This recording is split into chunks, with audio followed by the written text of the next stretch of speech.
There is a Japanese word made of only 6 letters called Ikigai. This word helps explain why some people live to be 100 years old, feeling happy and fulfilled, while others spend their whole lives feeling lost and empty. In this video, I will share how this ancient Japanese principle helped me discover purpose in my own life. But first, I invite you to subscribe to the channel and like this video. Also, turn on the bell so you're notified whenever a new video is released. Now, back to the subject. Take a look at this.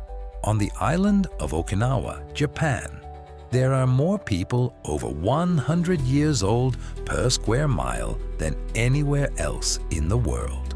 And do you know what their secret is? It's not genetics. It's not diet. It's something far deeper. They have something that 90% of people in the Western world have completely overlooked. And when I realized what it was, my life changed permanently. I spent years chasing targets, reaching milestones, earning money, yet always carrying that strange sense that something was missing. Have you ever felt that unexplained emptiness even when everything seems to be going fine? Well, until one day I encountered this ancient Japanese philosophy with a very simple name. And when I truly grasped what it meant, it felt like someone had switched on a light in a room that had been dark for years. But before I explain how this discovery transformed my life, you need to understand one shocking truth about the modern world. Do you know how many people feel fulfilled by the work they do? Only 13%. That's right. A global survey revealed that 87% of people spend 8 hours a day doing something that does not fulfill them. And the worst part is that every year, rates of depression and anxiety continue to rise. Even with all the technology, comfort, and convenience we have today. Why? Because we lost something essential, something that some Japanese communities never lost. And I'm not talking about a fancy method or productivity trick. I'm talking about something much simpler and at the same time revolutionary. Ikigai. This word has no exact translation in English, but it means something like a reason for being, or what makes life worth living. But here comes the first twist in this story. Ikigai is not about finding your passion. It's not about chasing your dreams. And it's definitely not just about doing what you love. In fact, the Western interpretation of Ikigai is completely mistaken. And this distortion has caused more confusion than clarity in the West. When someone mentions Ikigai, those neat diagrams with 4 overlapping circles immediately come to mind, right? What you love, what you are good at, what the world needs, and what you can be paid for. But here's the truth. That diagram was created by an American coach. It has nothing to do with the original Japanese philosophy. And that was the first tough lesson I learned. We Westerners are obsessed with turning everything into a formula, a system, something that can be optimized. But Ikigai doesn't work that way. In Japan, Ikigai is something far more subtle and profound. It's about finding joy in small things.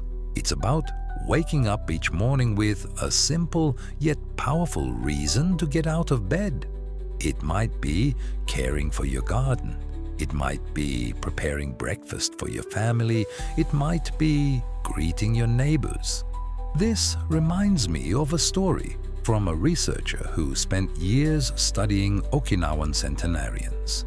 He once met a 98-year-old man who, every single day without exception, went to the beach to pick up trash. When asked what his Ikigai was, the man simply said, "To keep my beach clean for future generations." That was it. It wasn't about a prestigious career. It wasn't about earning money. It was about having a daily purpose, a small but meaningful contribution to the world. That completely changed how I saw my own life because I had been searching for my Ikigai in big achievements, in the perfect career, in the dream job, in a project that would change the world. But the real Ikigai was hidden in everyday details I barely noticed. And when I stopped searching and started paying attention, everything shifted. Now, here comes the part that truly surprised me. There is a Japanese concept called moai that is directly connected to Ikigai. Moai is a group of lifelong friends formed in childhood that continues throughout life. They meet regularly, support one another, and share both happiness and hardship. Studies show that people who belong to a moai live on average 7 years, longer than those who are isolated. That's because Ikigai is not something you discover alone. It's something you build in community, in relationships, in genuine connection. In the West, our biggest issue is extreme individualism. We romanticize the self-made person who succeeds without help. But that is the opposite of what Japanese philosophy teaches. An anthropologist who spent 15 years studying the world's longest living communities discovered a common pattern across all of them, from Okinawa to Sardinia. People in their 90s who still played active roles in society. According to this researcher, the secret is not retiring and withdrawing from contribution. It is finding ways to remain useful until the final day of your life. That made me question something fundamental. How many people do you know who retired and slowly declined as if they had lost their reason to exist? This happens because our culture separates work from life. You work to live and retire to finally enjoy life. But in the concept of Ikigai, there is no such division. Your reason for being does not end at 65. That realization marked a major turning point for me. I saw that I was building my identity around titles, roles, and external achievements. But if all of that vanished tomorrow, who would I be? That question stayed with me for weeks until I decided to try an experiment. I spent 30 days applying the real concept of Ikigai in my daily routine without formulas or diagrams, simply noticing the small things that brought me genuine satisfaction. And do you know what I found? My Ikigai wasn't in my career. It wasn't in my major projects. It was in simple actions I did almost automatically, like the 15 minutes I spent watering plants on my balcony each morning, or explaining something to a struggling friend, or cooking for someone special. Small acts, small contributions, small moments of real connection. That led me to an even deeper realization. The word Ikigai combines Iki, meaning life, and Gai, meaning value or effect. It literally represents the impact your life has on the world. It doesn't need to be enormous. It doesn't need to transform the planet. It can be the difference you make in one person's life, in your neighborhood, or in your family. But it must be authentic. It must come from within. And here is one of the hardest truths to accept. In our culture, success is measured by numbers, salary, followers, likes, views. But Ikigai cannot be measured. It is an internal sense of meaning and fulfillment. That is why so many financially successful people still feel empty. They achieved the numbers, but lost connection with their Ikigai. The Japanese have an expression that means, I found my reason for living. Not I chose it, not I created it, but I found it, as if it had always been there waiting for you to notice. the greatest obstacle to discovering Ikigai is rushing. The rush to advance your career, the rush to earn more, the rush to achieve, the rush to become important. But Ikigai moves in Japanese time, not Western time. In Japan, there is a concept called hansei, which emphasizes deep reflection and honest self-examination.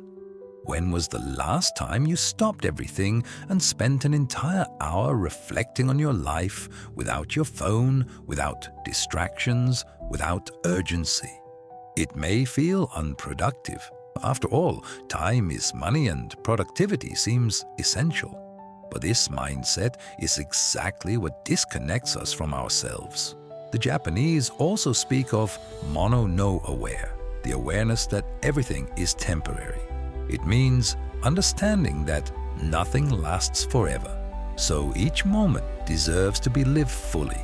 This is not sadness, it is wisdom. When I began applying this perspective, my life truly changed. Instead of constantly chasing the next milestone, I started appreciating the process. Instead of focusing only on outcomes, I found joy in the journey. And the surprising result? I became more productive, more creative, and more fulfilled. Not because I forced myself harder, but because I felt aligned with something greater than my personal ambitions. A Japanese psychologist who studied Ikigai for over 20 years once said that Ikigai is not something you possess, it is something you cultivate. Like a garden, it requires daily care, attention, and patience. That explains why so many people give up. They treat Ikigai as a sudden revelation, a flash of enlightenment. But in reality, it is a daily practice of awareness and contribution. It means waking up each day and asking, how can I contribute today? How can I be useful? How can I add value? And the answers are often simple. Sometimes your Ikigai has nothing to do with your profession, and that is perfectly fine. I met an executive who found his Ikigai teaching chess to underprivileged children on weekends. I met a homemaker who found purpose caring for abandoned dogs. I met a retiree who found meaning creating origami for hospitals. Society tries to convince you that you must turn your passion into a career, but that can be a trap. Sometimes the most radical choice is to let work remain work and discover your Ikigai somewhere else. That does not make you less successful. It makes you more whole. Because Ikigai is not about being extraordinary. It is about being authentically yourself. After everything I have learned, the most important lesson is this. You do not need to turn the world upside down to find your purpose. It may already exist in the things you do without even realizing it, in the quiet moments that bring you satisfaction, in the small ways you contribute that go unnoticed. Maybe your Ikigai is the coffee you prepare with care each morning, or the way you listen to a friend who needs support, or the way you nurture your plants or teach someone something new. The world pressures you to be exceptional, to change everything, to stand out. But Ikigai teaches something deeper. There is immense beauty in being ordinary with intention. In the end, perhaps this is the real wisdom. Stop searching for your reason for living somewhere outside yourself and begin cultivating it within every single day with patience, awareness, and gratitude. Because Ikigai is not a destination. It is a way of walking through life. And have you ever paused long enough to notice how you are walking yours?